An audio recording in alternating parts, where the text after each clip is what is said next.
ফেব্রুয়ারি বুধবার রাত 8টায় খালেদ মহিউদ্দিন আছে এসএসপিকে জানিয়ে দিচ্ছি শিরোনাম। ভেজাল ওষুধ মামলার তথ্য নেই ড্রাগ কোর্টে অধিদপ্তরের গাফিলতির অভিযোগ।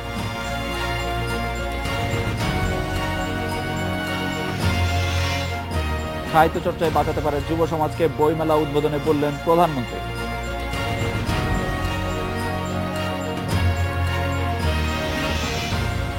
ভারতের বিপক্ষে টেস্ট দল ঘোষণা, মোস্তাফিজ রুবেল বাদ, ফিরলেন লিটন শফিউল।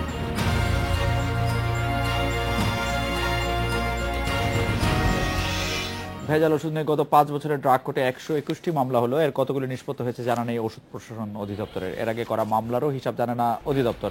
সংশ্লিষ্টদের অভিযোগ, দুর্বল তদন্ত সহ অধিদপ্তরের গাফিলতিতে নিষ্পত্তি হচ্ছে না মামলার, এতে তৈরি হচ্ছে না অপরাধীদের শাস্তির নজির।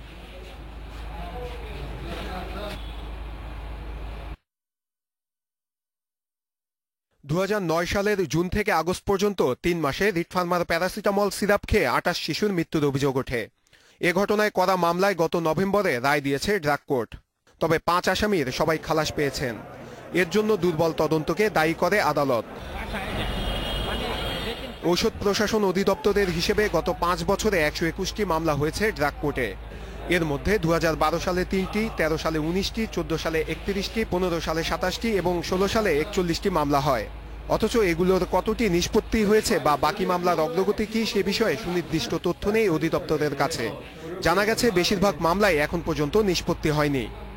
এক্স্যাক্টলি মামলা প্রস্তুত করার পূর্বে ড্রাগ প্রশাসন অধিদপ্তরের আইন উপদেষ্টা বা কোনো বিজ্ঞ আইনজীবীর মাধ্যমে পরামর্শ করে মামলা প্রস্তুত করা উচিত।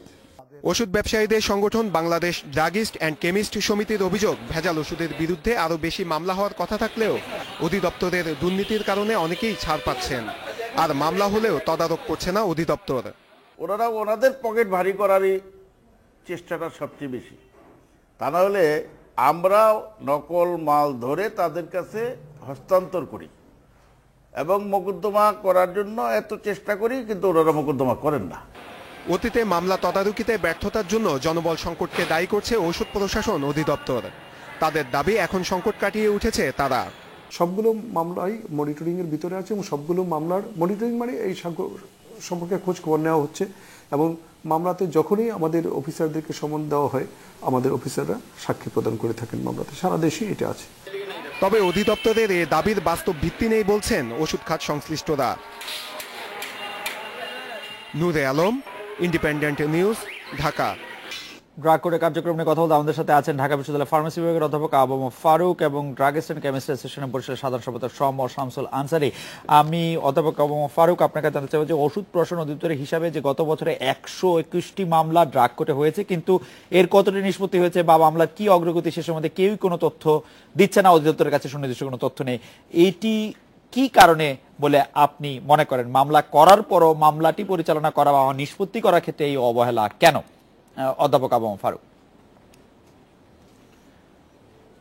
জি, এখানে আমার কাছে মনে হয় যে সমস্যাগুলো শুধুমাত্র একটি না, অনেকগুলো, বেশ কয়েকটি কারণ আছে এর মধ্যে।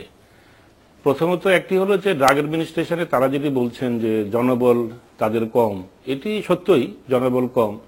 তবে যতটুকু জনবল আছে এটাকেও যদি সঠিকভাবে ব্যবহার করা যায়, আবার ধারণা যে আরো ভালো কার্যকর ফল আমরা পেতে পারবো। দ্বিতীয় হচ্ছে যে আমাদের এই মামলাগুলো যাচ্ছে ড্রাগ কোর্টে। ড্রাগ কোর্ট 1982-র যে ড্রাগ কন্ট্রোল অর্ডিন্যান্স, এটির অধীনে হয়েছিল এবং একটি সেশনস জাজের সমমর্যাদা সম্পন্ন বিচারক ওখানে থাকবেন এবং কোর্টের মধ্যে যেহেতু ওষুধের ব্যাপারটা খুব বিশেষায়িত একটি বিষয়, সেহেতু সেটি আলাদা একটি আদালতে বিচার হবে এবং দ্রুত বিচার হবে, এটি ওই আইনের লক্ষ্য ছিল। তো এখন যেহেতু আমাদের দেশে আদালতের সংখ্যা কম, বিচারকের সংখ্যা কম এবং প্রচুর মামলা প্রতিটা কোর্টে, সেহেতু ড্রাগ কোর্ট আলাদা করে কাজ করতে পারছে না। এবং ওই ড্রাগ কোর্টগুলোকে যদি আলাদা করা যেত, প্রতিটা জেলায় একটি করে ড্রাগ কোর্ট থাকবে এবং সেটি আলাদা থাকবে, তাহলে কিন্তু এই মামলাগুলো খুব দ্রুত নিষ্পত্তি করা সম্ভব। আরেকটি বিষয় হলো যে আমাদের যারা উকিল, যারা আইনজীবী, ওই বিজ্ঞ আইনজীবীরা কিন্তু অনেক সময়ই সময় নেন, অনেক সামান্য কারণে সময় নেন, কখনো কারণ ছাড়াই সময় নেন, বিভিন্ন উদ্দেশ্যে সময় নেন, এই ধরনের অভিযোগ কিন্তু আছে। এবং সেখানে যদি আমাদের বিজ্ঞ আইনজীবীরাও সহযোগিতা করেন জনস্বার্থে, তাহলে আমার মনে হয় যে এখানেও আমরা মামলার জট এবং বিলম্ব কমাতে পারি। যে বিষয়টি এসছে সেটি হলো যে আমরা অনেকগুলো মামলা এখনো বিচারাধীন এবং দীর্ঘদিন ধরে বিচারাধীন অবস্থায় আছে।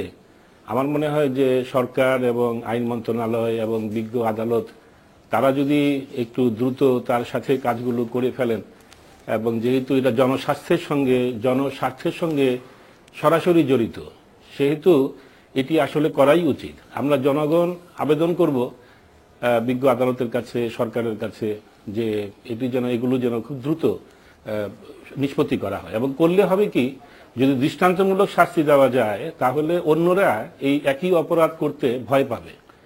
আর যদি কিছুই না হয় এবং দীর্ঘসূত্রিতা থাকে তাহলে কিন্তু ভয়টা পাবে না। এটা একটা জনস্বাস্থ্য বিঘ্নিত হচ্ছে এবং হবে। অধ্যাপক আবু ফারুক, আপনাকে ধন্যবাদ। সৌম্য শামসুল আনসারী আছেন আমাদের সঙ্গে, বাংলাদেশ ড্রাগিস্ট এন্ড কেমিস্ট অ্যাসোসিয়েশনের সাধারণ সম্পাদক, বরিশাল জেলা কমিটি। আমি জানতে চাইবো যে এই যে মামলা নিষ্পত্তি হয় না বা যারা এই ধরনের অপরাধ করছে তারা পার পেয়ে যাচ্ছে এবং তাদের কোনো ধরনের দৃষ্টান্ত, শাস্তি দেওয়ার কোনো দৃষ্টান্ত আমরা দেখছি না, সেই ক্ষেত্রে কি ড্রাগিস্ট এন্ড কেমিস্ট অ্যাসোসিয়েশনের কোনো দায় রয়েছে কিনা? আপনারা তাদের শাস্তি নিশ্চিত করার জন্য জোর গলায় দাবি কখনো তুলছেন কিনা? জনাব সৌম্য শামসুল আনসারী। ভাই, আমরা তো সবসময় যে কোনো অপরাধীর বিচার হোক এটা আমরা চাই। বিশেষ করে ওষুধ ব্যবসা, এটা জনস্বার্থের সাথে যেহেতু সরাসরি জড়িত, কাজেই কোনো রকম নকল, ভেজাল এর কখনো আমরা কোনো প্রশ্রয় দিই না এবং এই অপরাধীদের কঠিন এবং শক্ত হাতে দমন করা উচিত।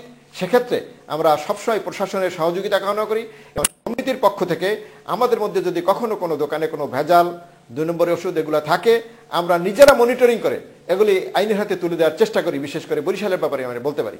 আমার কথা হলো, এই এর থেকে যদি আমাদের বাঁচতে হয় তাহলে এই ছোট ছোট ওষুধের দোকান, এখানে হানা দিয়া, এখানে 2-5 টাকার ওষুধ, নকল ওষুধ, ভেজাল ওষুধ ধরিয়া এর কোনো আসলে সুফল পাওয়া যাবে না।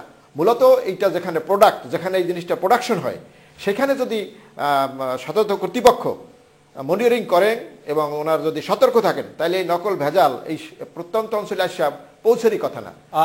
আমরা এই বিষয়টি অধ্যাপক ফারুকের কাছেও জানতে চাইব, কিন্তু জনাব আনসারী, আপনি কি মনে করেন যে নকল, ভেজাল বা নিম্নমানের ওষুধ যে বাজারে বিক্রি হতে পারে, মানুষের কাছে পৌঁছতে পারে, তাতে কি কেমিস্ট এন্ড ড্রাগ অ্যাসোসিয়েশন, অর্থাৎ আপনারা যারা খুচরা ওষুধ আমাদের কাছে তুলে দেন, তাদের ভূমিকা কিছুটা রয়েছে না? আপনারা যদি একেবারেই না চাইতেন, একেবারেই প্রশ্রয় না দিতেন, তাহলে দোকানে, কোনো দোকানে এটি থাকার কথা না। ভাই শোনেন, ভেজাল ওষুধ যারা তৈরি করে, যেমন আমাদের স্কোয়ারের সেক্লো 20 একটা ঔষধ আছে, এইটার যে ভেজাল যেটা বাইরেছে, কোনো সাধারণ মানুষের পক্ষে হঠাৎ করে এটা বোঝাই সম্ভব না। একটা ওষুধের দোকানে সবসময় যে 5-7 জন লোক থাকে, এটা কোনটা নকল আর কোনটা এটা দেখার বোঝারই কোনো কায়দা নাই। এইভাবে নকল ওষুধগুলো তৈরি হয়। কোনো লোকই চায় না, যারা ওষুধ ব্যবসা করে তারা শিক্ষিত জনগণ, এরা কেউ কখনো চায় না যে একটা নকল ভেজাল ওষুধ তারা মার্কেটে বিক্রি করুক। এতে দোকানদারের তেমন কোনো লাভ হয় না। জনাব আনসারী, এই বক্তব্যের পরিপ্রেক্ষিতে আমি একটু আবার অধ্যাপক ফারুকের কাছে আসতে চাই। অধ্যাপক ফারুক, আপনি কি মনে করেন, উনি বলছেন যে খুচরা এই ওষুধগুলি ধরে আসলে সেভাবে সমস্যার মূলটি আসলে চিহ্নিত করা যাবে না, মনিটরিং এর কথা উনি বললেন যেখানে ওষুধ তৈরি হয় সেই জায়গায় যদি আমরা না করতে পারি, সেইখানে কোথায় সমস্যা বা সরকার সেটি করছে কিনা? অধ্যাপক ফারুক, ওনার বক্তব্যটা ঠিকই, কিছুটা ঠিক, সর্বাংশে নয়। যেটা বিক্রির জায়গাটুকু, যেটা উনি বলছেন যে নকল ওষুধ তাদের পক্ষে চেনা মুশকিল, খুচরা দোকানদারের পক্ষে চেনা মুশকিল, তো এটি আমি একমত নই। কারণ হলো যে যারা নাকি নকল ওষুধ, ভেজাল ওষুধ তৈরি করে, তারা কিন্তু প্রচুর কমিশন দেয়। এবং বাংলাদেশে এমনও হয় যে সর্বোচ্চ খুচরা মূল্য যেটি লেখা থাকে এমআরপি, সেখানে ওই 15%-এর জায়গায় 30, 40, 50, 60% পর্যন্ত আমরা রিপোর্ট পেয়েছি, 60% পর্যন্ত কমিশন দেওয়া হয়। তো যে নাকি কমিশনটা বেশি দেয় তার ওষুধটা তো ভালো না, এটা তো বোঝাই যাচ্ছে। দেখতে যতই একরকম হোক, বাইরে থেকে বহিরঙ্গটা আমরা বুঝতে না পারি, কিন্তু তার কমিশনের বহর দেখেই তো বুঝতে পারি। অধ্যাপক ফারুক, এই প্রসঙ্গে আমি একটু জনাব আনসারীর কাছে যাইতে চাই। আমাদের সাথে রাষ্ট্রপক্ষের আইনজীবী, ড্রাগ কোর্টের অ্যাডভোকেট নাদিম মিয়াও আসছেন। আমি জনাব শামসুল আনসারী, আপনি মাথা নাড়ছিলেন, আপনি হয়তো একমত নন অধ্যাপক আবু ফারুকের সাথে, আপনার দ্বিমতের জায়গাটুকু একটু আমরা শুনতে চাই। জনাব শামসুল আনসারী, আমার দ্বিমতের জায়গায় এটা কোনো ভালো কোনো দোকানে বা উল্লেখযোগ্য কোনো দোকানে, এখানে পেরিফেরিতে একদম প্রত্যন্ত অঞ্চলে যদি তারা এরকম মুনাফার আশায় বিক্রি করতে পারে, কিন্তু আমার ধারণা কোনো সচেতন এবং কোনো ভালো দোকানদার এই কাজটা অবশ্যই করে না। এবং আমাদের এখানে এরকম আমার জানা মতে যে কোনো দোকানদার জানিয়া শূন্য বুঝা, যেহেতু এটা একটা শিক্ষিত কমিউনিটি এই ব্যবসাটা করে, কেউ যদি চিহ্নিত করতে পারে এটা নকল ওষুধ, কিন্তু আমার বিশ্বাস কিন্তু এটা- একথা তো সত্যি যে 30% থেকে 60% পর্যন্ত কমিশন নেয়া নিয়ে ওষুধ বিক্রি করার নজির রয়েছে কেমিস্ট এন্ড ড্রাগিস্ট অ্যাসোসিয়েশনের পক্ষ থেকে। আপনি নিশ্চয়ই এই অভিযোগ আপনিও পেয়েছেন। তারা আসলে কারা না, না, যারা এগুলো বিক্রি করে? যেহেতু ভেজাল নকল ওষুধ যেহেতু এটা অসাধু ব্যবসায়ী যেমন আছে, যেমন অসাধু ব্যবসায়ী আছে যারা তৈরি করে, আবার এরকম হয়তো নিশ্চয়ই কিছু অসাধু ব্যবসায়ী আছে যারা এই সুযোগটা নেয়, তবে বেশিরভাগ লোক এর সঙ্গে জড়িত না বলে আমার বিশ্বাস। আমাদের সাথে অ্যাডভোকেট নাদিম মিয়া আছেন। অ্যাডভোকেট নাদিম মিয়া, গত 5 বছরে 121টি মামলা ড্রাগ কোর্টে হয়েছে, কিন্তু কতটি নিষ্পত্তি হয়েছে বা বাকি মামলাগুলির অগ্রগতি কি সে ব্যাপারে ওষুধ অধিদপ্তর সুনির্দিষ্ট কিছু আমাদেরকে জানাতে পারেননি। আপনি কি মনে করেন কেন এই মামলাগুলো আসলে নিষ্পত্তি করা সম্ভব হলো না বা মামলাগুলি খোঁজ খবরও নাই? এগুলি কি গুরুত্ব কম দেওয়ার কারণে নাকি অন্য কোনো অসুবিধা রয়েছে? অ্যাডভোকেট নাদিম মিয়া। যে এমনটা ঠিক না যে গুরুত্ব কম দেওয়া হচ্ছে, তবে আমরা যেভাবে নিয়মতান্ত্রিকভাবে আইনসম্মতভাবে মামলা পরিচালনা করতে হয় আমরা ঠিক সেভাবে পরিচালনা করছি। সেক্ষেত্রে অনেক ক্ষেত্রে দেখা যায় আসামি পক্ষ অবৈধভাবে সুবিধা আদায়ের জন্য কোনো কোনো সময় মামলায় হাইকোর্টের বিভিন্ন রকম রিট পিটিশন করে আসে, আমাদের কাছে ইসার সময় চায় অথবা বিভিন্ন অজুহাতের সময় চায়। সেসব কারণে হয়তো মামলা কিছুটা বিলম্ব হয়। তবে আমরা ইদানিং আমরা বিগত 4-5 বছর যাবত অত্যন্ত সক্রিয় মামলা দ্রুত নিষ্পত্তি করার ব্যাপারে। কিন্তু সক্রিয় হয়ে কতটি মামলা আপনারা নিষ্পত্তি করতে পারলেন? তা আর আপনি আসার আগে অধ্যাপক ফারুক ড্রাগ কোর্টের ফরমেশন নিয়ে একটি কথা বলেছিলেন, সেই ফরমেশন এবং তাদের ওয়ার্কলোড সেই ব্যাপারে আপনার কি ধারণা? আপনারা খুব সক্রিয় হয়ে কয়টি মামলা আসলে নিষ্পত্তি করেছেন, কয়টি মামলা দায়ের করা হয়েছে এবং কয়টি মামলা এখন কি অবস্থা আছে? মামলার অগ্রগতিগুলি যদি একটু আমাদের বলেন। জি, আমি দায়িত্ব পাওয়ার পর 2012 সালের শেষের দিকে আমি দায়িত্ব যখন পাই স্পেশাল পিপি হিসাবে, তখন থেকে মামলা প্রায় এখন বিচারাধীন আছে বর্তমানে প্রায় কাছাকাছি 40টা। তার মধ্যে অধিকাংশ প্রায় নিষ্পত্তির পর্যায়ে এবং ইদানিং প্রায় মামলাগুলোর আমরা রায় পেয়েছি এবং আমার মনে হয় 99.9% মামলায় আমরা জয়ী হয়েছি। শুধু বিগত দিনে গত বছর একটা মামলা অথবা সেটা রিট ফার্মার যে একটা মামলা ছিল সেই মামলাটা শুধু আপনারা রিট ফার্মার মামলাটাতে জয়ী হতে পারেননি কেন আসলে, মানে কোথায় যে সমস্যা ছিল? সেক্ষেত্রে জাজমেন্টে বিজ্ঞ আদালত রায় উল্লেখ করেছেন যে জব্দ করার প্রক্রিয়াটা সঠিক ছিল না, আইনসম্মত ছিল না। কিন্তু জব্দ করার প্রক্রিয়াতে সঠিক ছিল না বলে একটি ভেজাল এবং প্রাণঘাতী ওষুধ পার পেয়ে যাবে, সেটি কিরকম আইন হলো? আমরা একটু অধ্যাপক ফারুকের কাছে এটি বুঝতে চাইবো। অ্যাডভোকেট নাদিম মিয়া এবং জনাব শামসুল আনসারীও আমাদের সঙ্গে থাকবেন। আমরা টিভিতে নিয়ে ফিরছি আপনাদের কাছে।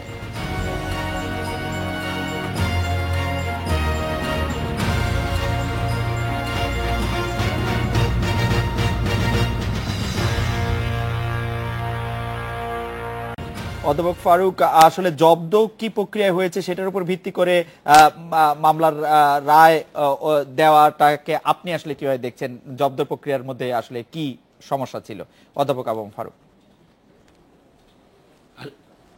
জব্দ প্রক্রিয়াটা কিন্তু খুব সুনির্দিষ্টভাবে আমাদের বইপত্রে উল্লেখ করা আছে এবং সেখানে উচিত ছিল ওখান থেকে যে স্যাম্পলটা নেওয়া হলো সেটি আশেপাশের দোকানগুলো থেকে কিংবা বাংলাদেশের অন্যান্য জায়গায় যেখানে এগুলো বিক্রি হচ্ছে সেখান থেকে স্যাম্পল সংগ্রহ করা। একই সাথে যদি কোথাও না পাওয়া যায় অন্তত একটি জায়গায় পাওয়া যাবে, সেটি হলো যে কোম্পানি যে রিটেনশন স্যাম্পল রাখে নিয়ম অনুযায়ী প্রতিটা ব্যাচের বেশ কিছু রিটেনশন স্যাম্পল রাখার কথা, ওখান থেকে কয়েকটি স্যাম্পল কিন্তু নেওয়াই যেত। তো সেটি নেওয়া হয়নি কেন এটি আমি বলতে পারবো না কি কারণে নেওয়া হয়নি। এতগুলো অপশন থাকার পরে কোনো অপশন থেকেই স্যাম্পল নেওয়া হলো না, এটি একটি রহস্যজনক বিষয় আমার কাছে মনে হয়। তবে এটি একটি বিষয় যে স্যাম্পল যদি টেস্ট করে না পাওয়া যায় সেখানে কিন্তু আদালতেরও তেমন কিছু করার থাকে না। তবে আমার কাছে মনে হয় যে আমি আশা করেছিলাম যে অন্যান্য যে মামলাগুলো, একই ঢাকাতেই শুধুমাত্র মামলা হয়েছে তা তো নয়, অন্যান্য জেলাতেও মামলা হয়েছে এবং অন্যান্য জেলার মামলাগুলো যদি দ্রুত রায় হতো, এক নম্বর, দ্রুত রায়ের পাশাপাশি যদি দেখতাম আমরা যে শাস্তিমূলক ব্যবস্থা ভালোই হয়েছে, তাও একটি আমরা জনগণ আশা করতে পারতাম যে আমরা বিচার পেয়েছি বা বিচার পাওয়ার সম্ভাবনা আছে। কিন্তু এখন পর্যন্ত কিন্তু সেই ধরনের উদাহরণ আমরা পাইনি। আপনি নিশ্চয়ই অ্যাডভোকেট নাদিম মিয়াকে শুনেছেন, স্পেশাল পিপি তিনি বলছেন যে 99.9% মামলাতেই তিনি তার পক্ষে রায় পেয়েছেন। তো সেটি তো সাংঘাতিক অ্যাচিভমেন্ট। পরিসংখ্যানটি আমি বলতে পারবো না। আমরা তো পত্রপত্রিকা দেখে শুধুমাত্র জানতে পারি, পরিসংখ্যান সম্পর্কে জানি না। তবে আমরা যেটা আশা করব, আমাদের বিজ্ঞ আইনজীবী বৃন্দ, আমাদের বিজ্ঞ আদালত সবাই যদি করবেন যে দ্রুত মামলা নিষ্পত্তি করা, এবং মামলাগুলো তো বিচার তো অলমোস্ট করাই আছে। যিনি ওষুধ কোম্পানি জিএমপি মানবেন না, 1982 ড্রাগ কন্ট্রোল অর্ডিন্যান্স অনুযায়ী 10 বছরের জেল কিংবা 2 বছর পর্যন্ত জরিমানা কিংবা উভয় দণ্ড, এটা তো বলাই আছে। সাবস্ট্যান্ডার্ড ওষুধ যিনি বানাবেন তিনি এবং যারা বিক্রি করবেন তাদেরকেও শাস্তি দেওয়া আছে। 5 বছরের যে জেল হবে, 1 লক্ষ টাকা জরিমানা হবে। টাকার পরিমাণটা হয়তো কম, 5 লক্ষ টাকা জেল হয়তো আরো বেশি হওয়া উচিত ছিল, কিন্তু আমরা জনগণ তো এটুকু পেলেও সন্তুষ্ট হতে পারতাম যে আমাদের আইনে আছে।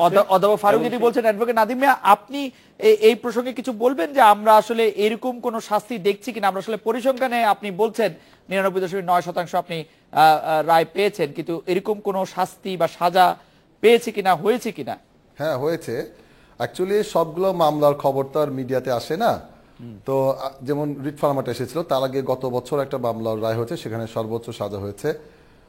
সমস্ত মালিক পক্ষ, ডিরেক্টর, চেয়ারম্যান, পরিচালক সবাইকে সর্বোচ্চ বিজ্ঞ আদালত সর্বোচ্চ 10 বছর জেল এবং 2 লক্ষ টাকা জরিমানা উভয় দ্বন্দ্বে দণ্ডিত করেছে। এবং সেটাও গত বছর অর্থাৎ 2015 সালের দিকে, প্রথম দিকে বোধহয় ফলো হয়ে বিভিন্ন পত্রপত্রিকায় উদাহরণ হয়েছে, দেখা গেছে, আমরা দেখেছি, সবাই দেখেছে। তো কিন্তু একটাই হয়েছে, তাছাড়া অন্যান্য মামলাগুলা সেগুলা সেভাবে ফলো হয়ে প্রচার হয় না। কিন্তু আদালতে আসলে আপনারা জানতে পারবেন বা দেশ বা জাতি জানতে পারবে যে এখানে 99.9% মামলায় আমরা নাদিম মিয়া, জনাব শামসুল আনসারী যেটি বলছিলেন সেটি হলো যে 2-1টি ভেজাল ওষুধ যেখানে খুচরা বিক্রি হয় সেগুলিকে না ধরে সরকারের এরকম কোনো উদ্যোগ আপনারা দেখছেন কিনা, যেখানে প্রস্তুত করা হয় সেই কারখানাগুলির ক্ষেত্রে বা যেখানে সাপ্লাই করা আনা হয় সেই ক্ষেত্রে কোনো রকম ভূমিকা দেওয়া হচ্ছে, এবং এই সংক্রান্ত কোনো মামলা ড্রাগ কোর্টে উঠছে কিনা? অ্যাডভোকেট নাদিম মিয়া, একটু আবার রিপিট করতে হবে। অ্যাডভোকেট নাদিম মিয়া, যেটি জানতে চাইছিলাম যে যেখানে ওষুধগুলি প্রস্তুত হচ্ছে সেই কারখানাগুলির বিরুদ্ধে বা যেখান থেকে ওষুধগুলি আসছে, বিদেশ থেকে মানোত্তীর্ণ ওষুধ বা নিম্নমানের ওষুধ সেই যেগুলি আসছে, সেইগুলি ধরার ক্ষেত্রে সরকার উদ্যোগী কিনা এবং সেই ধরনের মামলা ড্রাগ কোর্টে আসছে কিনা? না, তেমন আশানুরূপ সেসব মামলা আমাদের কোর্টে এখন পর্যন্ত আসে নাই। আমরা শুধু দেখছি বিভিন্ন দোকানে তল্লাশি অভিযান চালায় ড্রাগ প্রশাসন দপ্তরের কর্মকর্তাবৃন্দ, সেখানে হয়তো বা আনরেজিস্টার্ড ওষুধ বা অবৈধ ওষুধ বা বিদেশি ওষুধগুলো জব্দ করে তাদের বিরুদ্ধে মামলা হয়। আচ্ছা, আমরা আবার একটু রিট ফার্মার ঘটনাতে একটু ফিরে আসি যে জুন থেকে আগস্ট পর্যন্ত 3 মাসে রিট ফার্মার প্যারাসিটামল সিরাপকে 28 শিশুর মৃত্যুর অভিযোগ আমরা উঠেছে।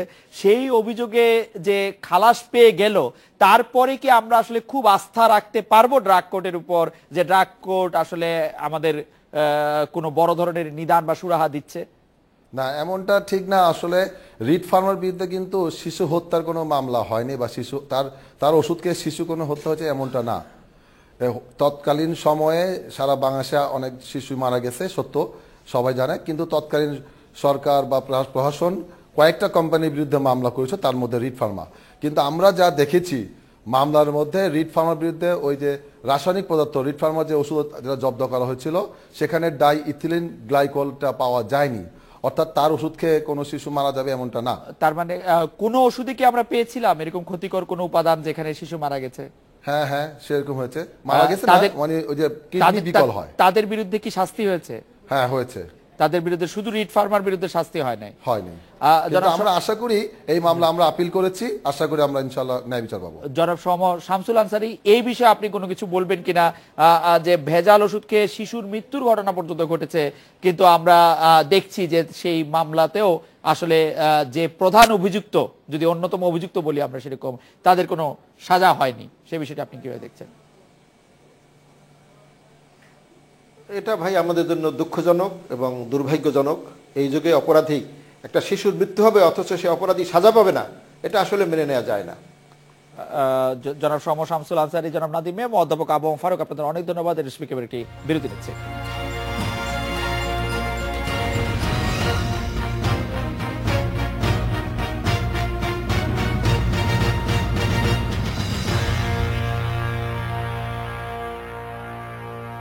সাহিত্য চর্চার মাধ্যমে যুব সমাজকে বিপদগামী হওয়া থেকে বাঁচানো সম্ভব বলে মনে করেন প্রধানমন্ত্রী। বাংলা একাডেমিতে 21শে বইমেলা উদ্বোধন করে তিনি একথা বলেন।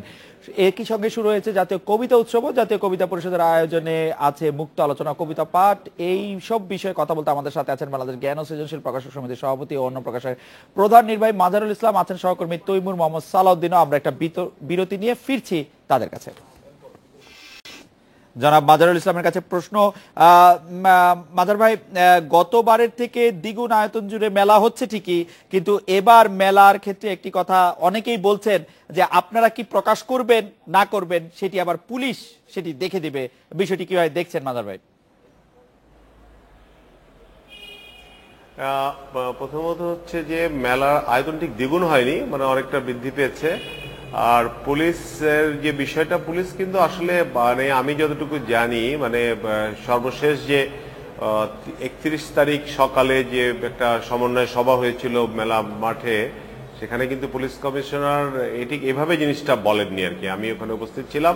যেটা কথা হয়েছে যে মানে বিতর্কিত কোনো বই বা যে বইটা একটা দ্বন্দ্ব সংঘাত সৃষ্টি করতে পারে বা মেলার নীতিমালা পরিপন্থী কোনো বই প্রকাশ করা হলে সেটি পুলিশের নজরে দেওয়া হলে পুলিশ সেই বিষয়ে এই ব্যাপারটি তো গত না ডিএমপি কমিশনের কথাকে আপনি যেভাবে ব্যাখ্যা করেন এই বিষয়টি তো গতবারের থেকে আলাদা। গতবার তো আর এটি আলাদা করে এরকম বলা হয় না, ডিএমপি কমিশন এরকম আলাদা করে বলেন না। এবার যে আলাদা করে বলেছেন এতে আমরা প্রকাশকদের কাছ থেকে কোনো জি বাজার ভাই কোনো অসুবিধা ফিল করছেন কিনা আপনি? না, এটা তো এটা তো যে এটা কোনোভাবেই গ্রহণযোগ্য নয় যে একটা আমাদের এখানে পুলিশ বই দেখবে, বই বাছাই করবে, কোন বই মেলায় থাকবে না থাকবে, এটা দেখার তো মানে কোনোভাবেই পুলিশের এই অধিকার নাই বা পুলিশ এটা দেখার কোনো অধিকার রাখে বলে আমি মনে করি না। এবং এটা এরকম কোনো কিছু যদি ঘটে সেটা মেলার পরিবেশ নষ্ট হবে এবং মনে হবে যে সত্যিকার অর্থে আমরা আবার পিছিয়ে যাচ্ছি। আমরা যেভাবে সামনের দিকে এগিয়ে যাচ্ছিলাম, যদি এইটা যদি আবার শুরু হয় নতুন করে, তাহলে আমি মনে করবো যে আমরা আবার পিছিয়ে যাচ্ছি। আমার মনে হয় না যে এরকম কোনো কিছু ঘটবে। সহকর্মী তৈমুর মোহাম্মদ সালাউদ্দিন, আপনি মাজার ভাইকে শুনছিলেন, আপনিও কি সেরকম আশঙ্কা করছেন কিনা এরকম কোনো কিছু? আমরা কবিতা পরিষদের সভা উৎসব শুরু হয়েছে, সেই ক্ষেত্রেও কবিরা এরকম কোনো আশঙ্কা করছেন কিনা? খালেদ, আজ সকালে কবিতা মানে না বর্বরতাই স্লোগান নিয়ে কিন্তু জাতীয় কবিতা উৎসব শুরু হয়েছে এবং এটি জাতীয় কবিতা পরিষদ আয়োজন করে। সেই সকালবেলার সেই উৎসবেও কিন্তু কবিতা পরিষদের সাধারণ সম্পাদক এবং কবিতা পরিষদের যিনি এখন বর্তমান আহ্বায়ক, তারাও ব্যাপারটি সমালোচনা করেছেন যে বাংলা একাডেমি যেই মেলাটি আয়োজন করে সেই মেলায় কি ধরনের বই প্রকাশিত হবে বা কোনো উস্কানিমূলক বই প্রকাশিত হচ্ছে কিনা সেটি দেখার দায়িত্ব আসলে নিরাপত্তা বাহিনীর আগে না, সেটি দেখার দায়িত্ব আগে একাডেমির, বা একাডেমি যেই সব প্রকাশককে আমন্ত্রণ জানায় মেলায় অংশ নেবার জন্য, সেখানে একাডেমির একটা বডি হয়ে সেই বিষয়টি দেখবার কথা ছিল। কিন্তু একাডেমির মহাপরিচালক নিজে কিন্তু কয়েকদিন আগে গণমাধ্যমের সামনে বলেছেন যে পুলিশ বা নিরাপত্তা বাহিনী যেন এই ব্যাপারে নজরদারি করবেন এবং সেটি তিনিই প্রথম সাংবাদিকদের বলেছেন। তো এটা কবিরা এই ব্যাপারটিকে খুবই আসলে প্রতিবাদ করেছেন। আপনাকে ধন্যবাদ। আমি আবার একটু মাজার ভাইয়ের কাছে আসতে চাই। মাজার ভাই, গত 2-1 বছরের তুলনায় 2014 সালে আমরা একটি অস্থির সময় পার করেছি, 2015 সালে একই রকম অস্থির সময় বা তার চেয়ে বেশি একটু অস্থির সময় পার করেছি, 2016 একটু ঠিকঠাক ছিল, কিন্তু 2017 বই মেলাতে আমরা আশা করছি খুবই স্বতঃস্ফূর্তভাবে প্রাণের মেলা হয়ে উঠবে। আপনি কতটা মনে করেন এবার একটি বড় পরিবর্তন, এবার সৈয়দ হক নেই, এবার একটি শূন্যতা তো নিশ্চয়ই তৈরি হবে? মাজার ভাই, হ্যাঁ, সৈয়দ হক নেই, আমাদের কবি রফিক আজাদ নেই, শহীদ কাদরি নেই, কিন্তু মানে আজকে মেলাটা শুরু হলো এবং শুরুতে প্রথম দিন যে পরিমাণ বই প্রেমীরা মেলায় এসেছিল তাতে কিন্তু আমার কাছে মনে হচ্ছে যে আমরা খুবই আশাবাদী যে এবার মেলাটা অনেক সুন্দর হবে। আর আপনি যেটা বলছিলেন যে এই মানে রাজনৈতিক কোনো অস্থিরতা নেই, গত 2016 মোটামুটি সব ঠিকঠাক ছিল, এবছরও একই অবস্থা দেশে। আমরা মনে করছি যে খুব শীঘ্রই মেলাটা মানে বইপ্রেমীদের প্রাণের স্পন্দনে আমাদের বাঙালির যে সমস্ত সবচেয়ে বড় উৎসব এই 21 বইমেলা, সেটি অনেক বেশি আনন্দমুখর হয়ে উঠবে। মাজার ভাই, আপনাকে ধন্যবাদ। তৈমুর মোহাম্মদ সালাউদ্দিন, বিরতি নিচ্ছে একটি।